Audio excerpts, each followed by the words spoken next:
my dear children. Today I am here to teach you an interesting poem. Poem number 2, that is The Old Brown Horse, written by W.F. Holmes. Let's look into the detailed contents of this. In comprehension section, we have question answers, reference to context, rhyme schemes. And in language, we need to learn subject, predicate, nouns, verbs. And in listening and speaking section, we have vowel sounds. And in creative writing, you'll be having the poem. About the poet. One of the most famous American writers of his day, W.F. Holmes, Oliver Wendell Holmes, was also a surgeon, teacher, and lecturer. Although he wrote several novels, 2 biographies, and a number of familiar poems, he is probably best known for a series of essays that first appeared in Atlantic Monthly. These were published in a series of volumes collectively referred to as the Breakfast Table Books. It's a poignant poem which evokes sadness, yet very thoughtful and relevant. The old brown horse looks over the fence in a weary sort of way. He seems to be saying to all who pass, "Well, folks, I have had my day. I'm simply watching the world go by, and nobody seems to mind." As they are dashing past in their motor cars, a horse who is lame and half blind. The old brown horse has a shaggy coat, but once he was young and trim, and he used to trot through the woods and lanes with a man who was fond of him. But his master rides in a motor car, and it makes him feel quite sad when he thinks of the days that used to be and of all the times they had. Sometimes a friendly soul will stop near the fence where the tired old head rests wearily on the topmost bar, and a friendly word is said. Then the old brown horse gives a little sigh as he feels the kindly touch of a hand on his mane or his shaggy coat, and he doesn't mind so much. So, if you pass by the field one day, just stop for a word or two with the old brown horse who was once as young and as full of life as you. He'll love the touch of your soft young hand, and I know he'll seem to say, "Oh, thank you, friend, for the kindly thought for a horse who has had his day." Now, let's look into the keywords given in your textbook. Had my day, my best days are past, now I am old. What is the meaning of mane? It's the long hair on the head and neck of a horse, and shaggy means untidy hair, and weary means tired. Dear children, I'm sure you must be exploring Oxford Ariel for the beautiful picturization of the poem. Now, let's go to the first stanza. The old brown horse looks over the fence in a weary sort of way. He seems to be saying to all who pass, "Well, folks, I have had my day. I'm simply watching the world go by, and nobody seems to mind." As they are dashing past in their motor cars, a horse who is lame and half blind. Let's look at the pictures now. The old brown horse is looking over the fence in a weary sort of way, and he seems to be saying to those who pass him that I am simply watching here and nobody seems to mind, as they are dashing in the motor cars. Now, what the poet wants to convey to us? He, the horse, had seen better days when he was young.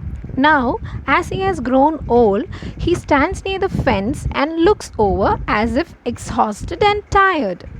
He seems to be speaking to the people who pass him by the field that he had his day and now he was just watching everyone and they all are busy and they are not concerned about the horse's existence and they all drive their motor cars and they don't need the service of a horse because he is now old, lame and half blind. So because of that the horse is very sad.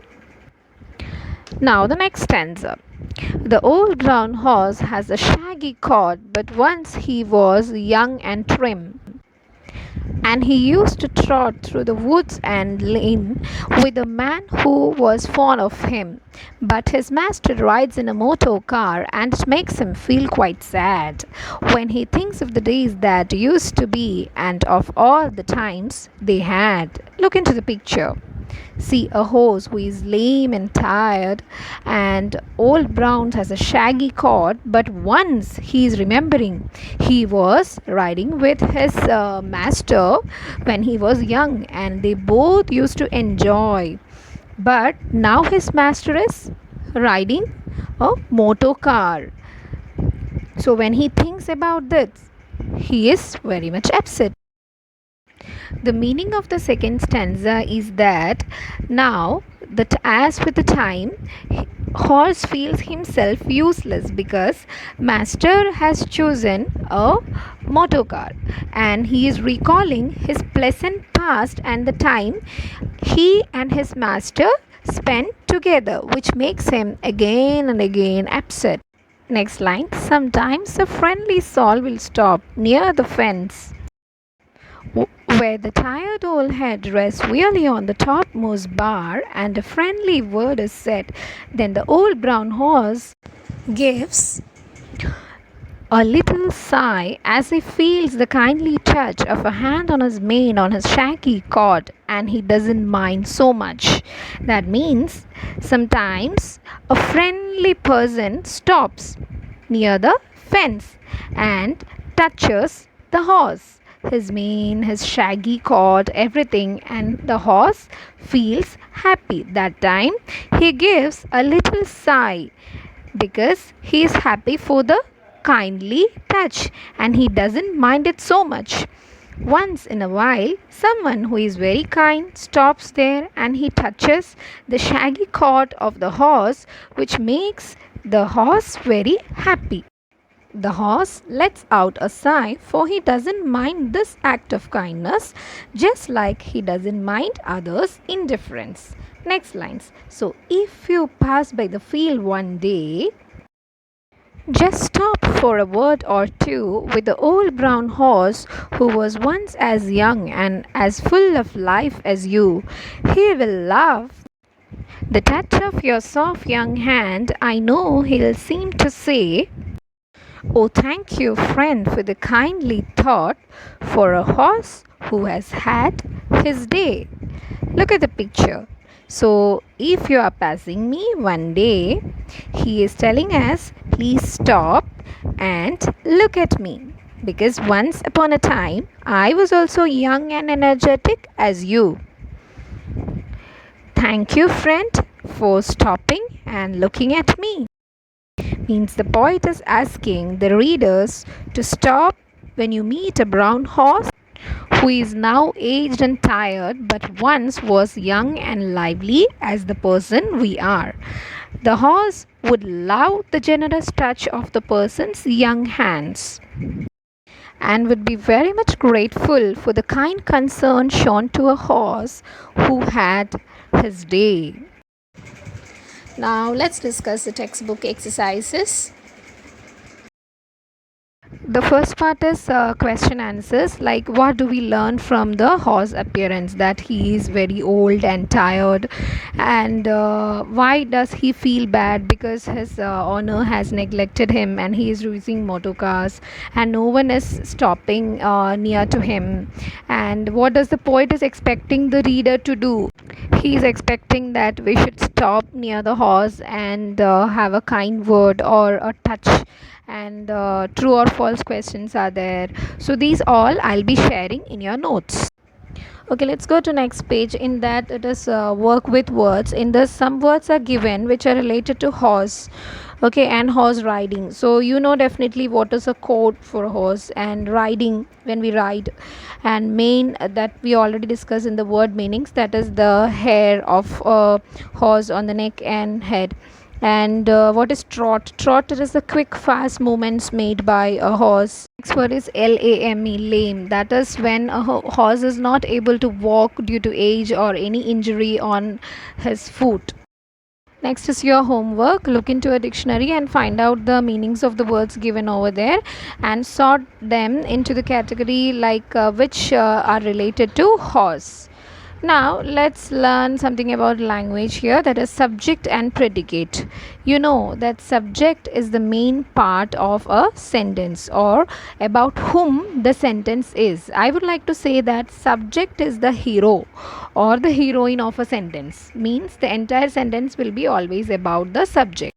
That means the subject will definitely contain the naming part. For example, when I say Raju is a good boy, in this Raju is the subject and the remaining part is the predicate. Same way here you have to practice some like add a suitable predicate. For example, we dash. So you can add any meaningful part to it, like we would like to go for a movie, or I can say we are studying now. Same way, continue with the remaining. And the next part is we need to identify the nouns and verbs in the sentences given below. The boy walked along briskly. So here the boy is the noun which you know already, and walked is the main verb. Same way, the dog followed closely behind. So his dog, that will be the main noun, and followed will be the main verb of the sentence. Try with other exercises and I'll share the answer key to you later on. Now let's move to the next part, that is what is a rhyming scheme. It is the pattern of rhyming lines in a poem or a song. It is usually referred by using letters to indicate which lines rhyme. So in other words, we can say that it is the pattern of end rhymes or lines. Rhyming patterns gives the scheme of the rhyme. For example, in this poem you can see that the old brown horse looks at the fence in a very sort of way. He seems to be saying to all who pass, well folks, I have had my day. So here, way and day. Same way in the next lines, mind and blind. So there is a scheme what we follow, that is A, B, C, B, D, E, F, E. So that is the rhyming scheme of the second stanza. The next textbook exercise is about vowel sounds, you know, A, E, I, O, U. In all the other languages, it remains the same, the vowel sounds. But in English, it is not like that. For example, if we take a word P-U-T, put. In this, the sound of U is like foot, like F-O-O-T, foot, put, foot. But you look at the word but, B-U-T, but. In this, it sounds like mud, M-U-D, mud, but, mud, hut, like that. The next part is when we add E to a word, how the sound changes. For example, when I add F-I-N, fin, E to it, it becomes fine. Same way, kit becomes kite, sit becomes sight, bit becomes bite, and many more words are given over there. So please practice the same. Now let's summarize this poem. The poem laments the state of being ignored because one is aging. The horse in the poem was once his master's dear. His master was proud to ride on him and he was proud too. Now the horse has become old and infirm. His master too is old and he has chosen a motor car. Now whenever someone passes by, the horse is expecting them to stop and look at him, love him, and care him. So from this we have a message to learn too, that is we need to care and love our elders and understand that every young person will become old one day. Thank you children. I'll be meeting you with an interesting lesson in the next lecture.